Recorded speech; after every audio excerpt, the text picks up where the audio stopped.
safety while Adnan charged toward the flames and put out the first himself. What is up, everyone? Welcome to Reality Trainwreck.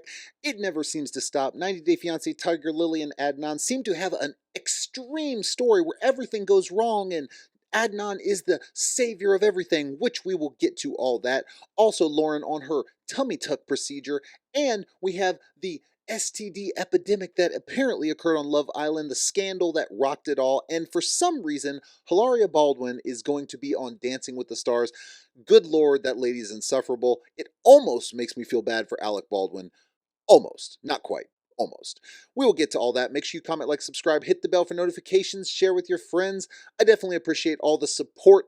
Let's get right to it because damn, it's like they just roll. Just like, I mean, even on slow news days of any of this reality stuff, seems like there's always something. It's almost like these people are just trying so hard for attention. Like they're a tryhard. So 90 Day Fiancé couple Tiger, Lily, and Adnan reveal nightmare incident on son's first birthday trip. Okay, so that's where we start. It's like, okay, what could possibly have happened? Now we know that on screen they just had the baby, but off screen the baby is about a year old. You know how these seasons work. So apparently they wanted to go on a birthday trip for Zayn's first birthday.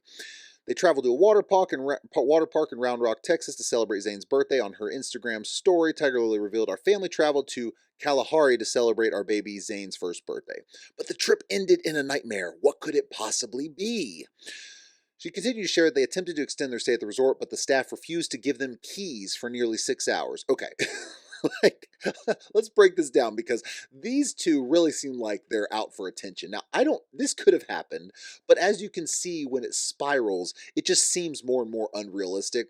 Now, they wouldn't give them keys for 6 hours when they extended their stay. Okay, well, was check-in time like 3 and you were trying to get your keys at 9 in the morning?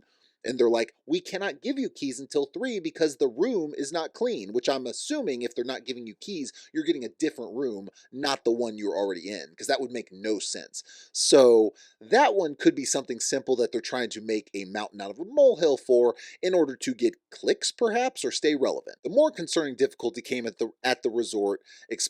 Tiger Lily explained, "Each time we stood in line like our other guests, we were pulled aside and told we couldn't be helped." What?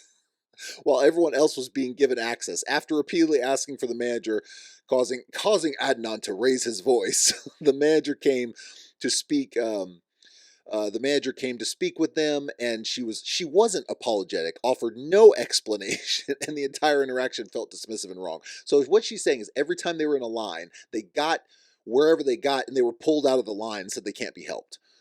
I mean, either this is the worst customer service anyone has ever had ever, or they are really trying to make something because they know that chances are no one's going to come out and speak on this other than to say, sorry for your bad experience, maybe if they're lucky.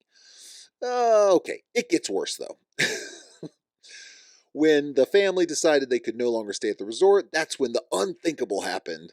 Minutes after Valet returned our camper van, thick smoke erupted from the back while we were driving with our children inside. In seconds, I threw the doors open and pulled the kids to safety while Adnan charged toward the flames and put out the first himself. Well, I mean, it's like this is a movie plot. While it's unclear how the fire started, Tiger Lily made it clear that they had not seen their van since they dropped it off. The hotel staff at the beginning of their stay. According to Tiger Lily, both the fire and police departments filed official reports of the incident, starting an investigation of the resort surveillance footage. The only people who had access to our van during this time were valet or hotel staff. So, insinuating that they actually caught your van on fire? Is that what you're saying here? I mean, seriously. I threw the doors open, pulled the kids to safety while Adnan charged towards the flames and put out the first himself. If this fire was a real thing, which they showed some fire damage, something, I guess a fire happened, maybe. I wouldn't put it past them to fake a lot of things, but they say they put the reports out there, so I guess it could probably be researched. But charging towards the flames to put it out. Well, the kids have already been pulled out, so you're just saying Adnan just charged in there, put out. He could have just ran out there with a water bottle, try to pour it on it or something, and you're trying to make it this dramatic thing like he's some hero. That's just what you do, if that even happened. I don't buy the story at all, considering the fact that it just rolls with it. First, they held your keys for 6 hours, which makes no sense if you extended your stay. Why would you not have your keys to begin with, unless you were changing rooms? And in that case, you probably weren't even. It probably wasn't check-in time. Then the second thing is they kept pulling you out of line. They kept pull every time you'd be in line to do something, they pulled you out and say you can't be helped. What? That's just so someone was just messing with you just because it's you, Tiger Lily, because it's you, Adnan. Sure. And then the second thing was the camper van caught fire. You grab the kids, and Adnan valiantly charges towards the flames, but to put them out. But then at that point, you want to insinuate that someone actually caught your van on fire, like it was arson. Like, this is the most unrealistic movie plot. If this was in a movie, I would be like, yeah, this is a good movie because it makes no sense whatsoever. I have rarely see things that are more, at least, look, there's always a chance. There's always a chance. I don't know for sure. It's my opinion, but I haven't seen really anything more that screams this probably didn't happen than that. So Tiger Lily and Adnan really doing the most, apparently, to try to remain relevant and get back on the show whenever the next show they can be on rolls around. I guess it would just be Happily Ever After again. Probably last resort for them because it's, oh, problems, we got to get on last resort, maybe Happily Ever After again. They might be able to ride it out for 2 more seasons of various spinoffs if they play their cards right. And that's what they're trying to do. Remain relevant, be a good show, get in eyes. That's the formula, right? So you might be a terrible person, but why not? So, anyways, on to the next person, 90 Day Fiance Loren, who apparently got a tummy tuck procedure. And we just saw in this last episode that they were talking about, oh my gosh, they left it at a kind of a cliffhanger a little bit where Elizabeth's saying, you were talking to me about your husband body shaming you. Like, okay, I still question the body shaming thing, considering that, it's just, everyone says that these days when someone might say, hey, maybe you want to lose weight the right way. Maybe you want to, diet, exercise to try to be healthy. Not saying, and they make it sound like someone's like, you're fat, and you just need to go away, fatso, like actually being mean to a person, when, sure, that can happen. But a lot of times it's just someone that doesn't want to hear something that might make them feel bad about themselves, even when it's not said negatively. So I don't know exactly what happened with Loren and her husband, but either way, it's a little extreme to think, oh, he was straight up body shaming you. But apparently, now we're talking about the plastic surgery procedure she's had. So she reveals why having a tummy tuck after welcoming child 3 was the best decision she ever made. She was on a podcast with Tori Spelling, another person that is trying to remain relevant, as always. So apparently, she was, and her husband was there, I guess, during, Alexi was there during the conversation. She revealed that she had a tummy tuck after having 3 children. I'm coming up to the 2 year already since my surgery, and I loved it. I would do it again. She said it was the best decision I made for myself, for my kids, for my family. Like, it was such a boost. Okay. The mom of 3 shared all the details of her tummy tuck. I had abdominal diastasis, and since I was under, I figured might as well. I end up doing a 360 liposuction. Might as well get a 6-pack of, or get your punch card punched for the plastic surgeon, right? It was a little bit on my chin, my arms, my upper. So you got liposuction everywhere. Lower back and thighs, she explained. And then I took that fat into the fat transfer to my boobs, which didn't hold. So you had a procedure that didn't hold, so a pointless procedure that didn't hold. Sure.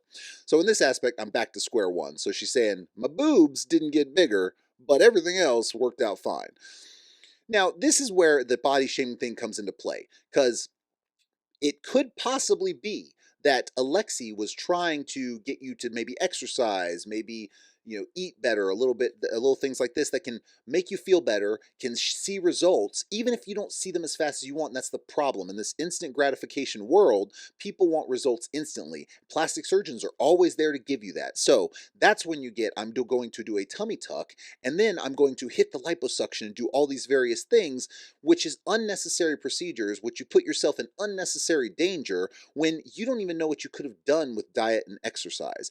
Now, she would probably say, I tried diet and exercise. Most people who try diet and exercise don't get to that point of actually being able to see any results because they don't, live in a calorie deficit for a while to be able to actually lose weight, do exercise to actually burn more calories, get your heart health, and build some muscle, which helps with your metabolism. All of these things, because it takes time to study these things and understand them, it takes effort to do it, and it's not fun unless you're just someone that enjoys it. Now, I get to a point where I enjoy dieting and exercise because it makes me feel good. It always helps with your mental health, and it's just a good thing to do. A lot of people don't get to that point, and that's fine. So it's not comfortable. It's easier to do the quick thing. But the problem is, if you don't develop those habits, the same thing with the crazy Ozempic shots and all these things people are doing to lose weight. If you don't develop good habits, guess what happens? You gain the weight back. Watch those commercials. At the bottom of the Ozempic commercials, it says most people gain their weight back in fine print. A lot of that is because good habits were not developed. So for her here, one of the biggest problems is that if she doesn't develop those habits, guess what's going to happen? The tummy tuck is not a permanent option to lose weight. The liposuction is not a permanent option to lose weight. You can gain it back. So if you don't develop those good habits, it's not going to be something that lasts permanently. It's just going to be a nice cosmetic thing for the time being that you went under unnecessarily that could have put yourself in danger while saying it's the best thing for your kids doesn't really make sense. So, happy now, great. I'm glad she's happy, but you go about it the wrong way and you don't even consider other options. So, I think Loren is just looking for attention. I think she definitely is trying to put herself in that attention category. I don't really think Alexi body shamed her per se. And I think that it was just a whole storyline to go in that was kind of ridiculous. You got what you wanted, but will it last? We'll see. Could it? Sure. But it's one of those things where there's a percentage where it's going to last because people are going to change their habits later. But a lot of people won't, and they'll end up not taking or, gaining weight back or whatever the case may be. So we'll see what happens with her. But, I wish him nothing but the best. I just wish people would do it the right way until it's something you have to do. Now, I would argue most people do not have to do any kind of, and I'm more talking about weight loss procedures. Cosmetic procedures, you don't really have to do ever. Like, it's just not a thing you have to do. Weight loss procedures, I know sometimes it seems like it's the last resort, but people argue that, it's the last resort when it's not necessarily, and they could have done more. Effort is huge, and a lot of people don't put in the effort they actually could. But moving on from that, it was an actual controversy with the STD thing on Love Island, which was an interesting article read considering the fact that you wouldn't think that in a show where people are hooking up all the time that you want an STD controversy. Now, to give some context to this, Nick had a cold sore, what appeared to be a cold sore at least, on his lip, which caused people to say, what's happened? Does he have herpes? What's going on with this? And it was this whole thing that people were just talking about over and over again. Nick tried to quell those rumors by saying he got hit in a challenge and he had a mark on his lip, which is very possible. I mean, it from a distance, people looking from the outside, it can look like it's a sore when it could be just a little wound or something like that. It's very possible. Didn't kind of change things that people were like, what's going on here? And oh, by the way, he was sleeping with people. So, that could be possibly a problem. But it didn't really help that when Ace was talked about to it, he kind of threw gasoline on the fire. So Ace addressed the infamous cold sore speculation from season 7, unfortunately adding cold sore stigma rather than squashing it. Green took it upon himself to tell Mormon, a show he was on, that there were several cold sores in the villa, adding that he saw a couple of them during filming. When asked how he avoided the alleged outbreak, Green replied, I don't give a damn if we on a show. I'm going to ask you, yo, do you have anything you want to let me know or stuff like that? But you ain't see no cockroaches around my lips. I like this guy. I didn't like him in the beginning. I thought he was going to be super cocky, but he grew on me a lot. I like that guy. While we support the practice of safe kissing and transparency when it comes to the contagious infection, the stigmatization is uncalled for. So I don't think the stigmatization is uncalled for at all. Not at all. Because what we have here is a show where people hook up all the time. And you're talking about people who potentially have cold sores, potentially have herpes. There's nothing wrong with that stigma. We are in a society now where people try so hard to say, I don't want to offend people. I don't want to, you're being offensive. I don't want to be offensive. Everyone needs to be feeling happy and peaceful and, tranquil and all this crap that is not reality. If you have a stigma of, I don't want to kiss you because you have a cold sore, there is nothing wrong with that. You might have an STD. I don't want to sleep with you. What stigma are you talking about other than protecting yourself? There is nothing wrong with that. Now, one of the interesting things about this controversy with Love Island was that they said that one thing I read, now this is just something I read, not 100% sure if this is accurate, but that they do test for STDs, but there's one type of cold sore or one type of herpes they test for, the other they don't, because a huge portion of the population would test positive for the other one, which is more like a cold sore than just like a genital herpes. Now, that being said, I don't think it should matter if you're testing for STDs. I mean, if you find it hard to find 20% of the population, this is a very popular show right now. Guarantee you can find 20% of the population or find in that 20% people who test negative for everything. So the fact that you're saying you don't test for something because everyone would test positive, now I guess you're betting on the fact that they don't have an outbreak or they don't have a sore on their lip or something like that. And if they do, maybe they refer them, talk to a doctor. I don't know. Either way, saying the stigma is uncalled for is 100% false. The stigma is 100% called for. If you know someone has a STD, has chlamydia, has crabs, has, whatever, gonorrhea or something like that, and you're like, well, but you don't want to go near them, or they shouldn't be on a show where people sleep with each other because of the stigma, or people should know about it because of the stigma. Yeah, they absolutely should know about it. Like, I'm sorry you have something that's no fun. I'm sorry you might have something for life, but absolutely it should be known. It's not a stigma to say, I don't want to be close to this person in an intimate way because of X, Y, and Z disease. There is nothing wrong with that. So, this is a ridiculous article talking about stigma and everything like that. Some things should have stigma. It's how we protect ourselves. It is what it is. Now, if you're saying, I'm not going to be 10 feet from that person because they might have herpes, then that's a little ridiculous. Okay? But we're not talking about that here. We're talking about people very close to each other in intimate ways could possibly spread a disease. So, stop being ridiculous. But moving on, interesting thing.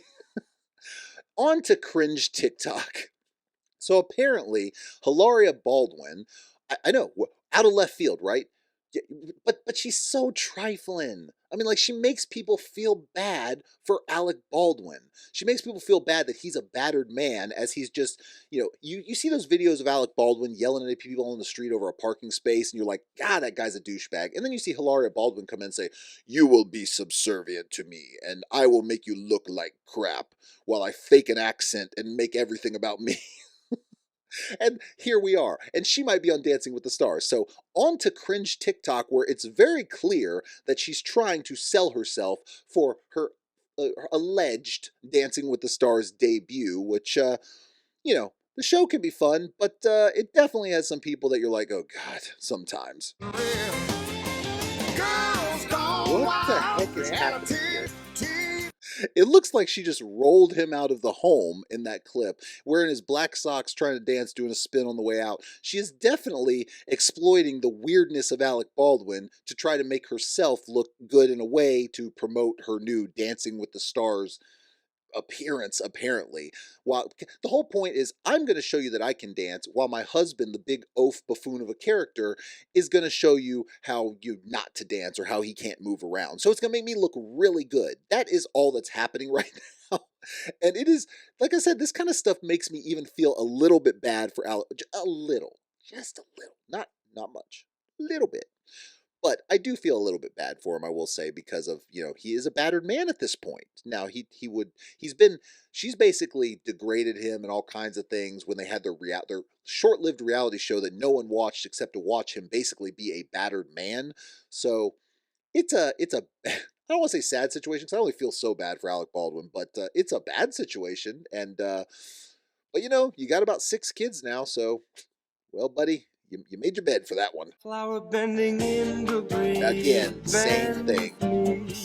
Not moving at all, other than looking like a weird old guy that just kind of found out, like he escaped the home. That's what Alec Baldwin looks like. Like he escaped the home. He doesn't know what's going on. He potentially has some memory issues, and someone came and exploited him for TikTok videos. That's what looks like's happened with Alec Baldwin, which is crazy on its face, but interesting to watch. Welcome to Cringe Talk. So I feel I feel like I need to go ahead and give Hilaria Baldwin a follow in order to take a look at what future cringe TikTok videos she has to offer us. But I would guess that none of them are going to be something that is anything but cringe. But I guess we will find out. Moving on to another uncomfortable person, we have Big Ed, who apparently has a TikTok channel. He does. He has one. And apparently he's trying to remain relevant as well, but it's not quite going as well for Big Ed. He quite possibly ruined his reputation, whatever that was, with all the crap he did, all the BS from going to the Philippines and, all the fun things he was saying to the girl, I can't remember her name. Then he had the girl he was with most recently, which he was on The Last Resort season 1 with. Obviously that didn't end well either. Big Ed is just Big Ed, and he's a fun Humpty Dumpty. There's that. So apparently Big Ed is doing custom videos by celebs. Calling yourself a celebrity, that's a bit much there. So he says, now serving birthdays, pep talks, ask me anything, advice, and more. For one, okay, birthday, maybe, if you're kind of doing like a weird video to kind of be like, haha, pranking your friend or something like that, I guess I could see maybe then pay. I would never pay for some video from Big Ed, good lord. But maybe someone would do it then. Pep talks.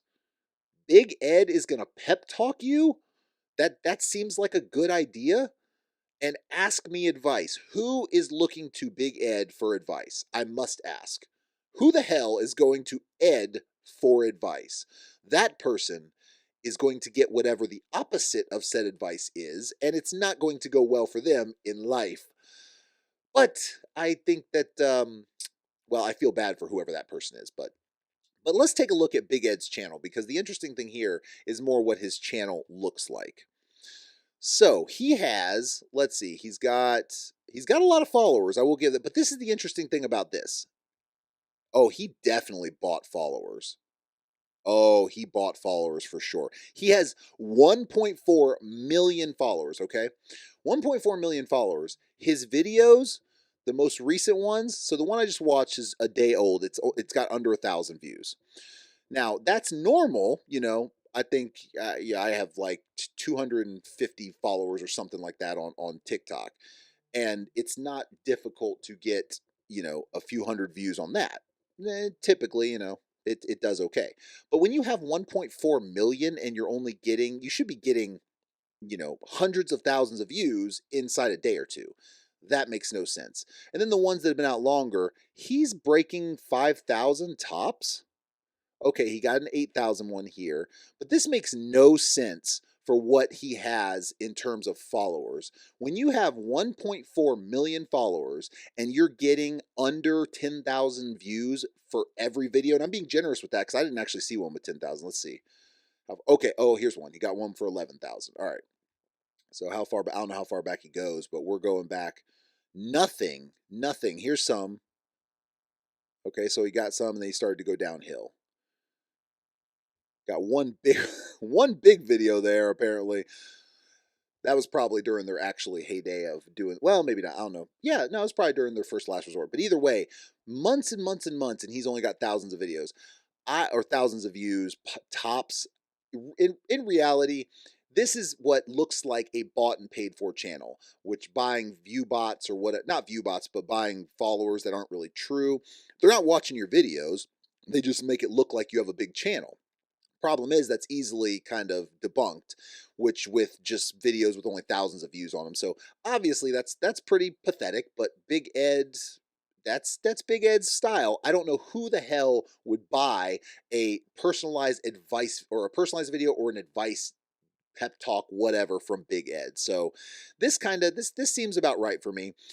If there was some of that was reality for his followers, it definitely changed because of, the person that everyone realized Big Ed was, which is someone that people don't really want to be around, someone that's not a good person, not a good influence, all about himself, and definitely has a undue ego that we just don't know where the hell it comes from. So interesting, but cringe talk to the fullest. That is for sure. So, anyways, we will see what happens with all of this, but it's fun to take a look and see what's in the news and what's going on. So I appreciate all of y'all tuning in. Thank you so much for the support. Make sure you comment, like, subscribe, hit the bell for notifications, share with your friends, and I will see y'all next time.